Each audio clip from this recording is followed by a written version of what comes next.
মহানগৰী আদাবাৰীত বাছত অগ্নিকাণ্ড।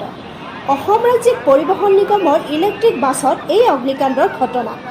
ইলেক্ট্ৰিক বাছখনৰ নং AS202287। মাছখোৱাৰ পৰা গোৱালপাৰা অভিমুখী আছিল বাছখন। শ্বৰ্ট চাৰ্কিটৰ ফলত অগ্নিকাণ্ড হোৱাৰ সন্দেহ। শৰাইঘাট পেট্ৰল পাম্পৰ ওচৰত সংঘটিত হয় এই অগ্নিকাণ্ড। হঠাৎ পেছেঞ্জাৰৰ মাজত হাহাকাৰময় পৰিৱেশৰ সৃষ্টি হয়। পিছত ঘটনাস্থলীত অগ্নি নিৰ্বাপক বাহিনী উপস্থিত হয় আৰু কথমপি ৰক্ষা পৰে বহু ব্যৱসায়িক প্ৰতিষ্ঠান আৰু তেল ডিপো।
নিউজ ডেস্ক ৰিপোৰ্ট ইত্যাদি A to Z।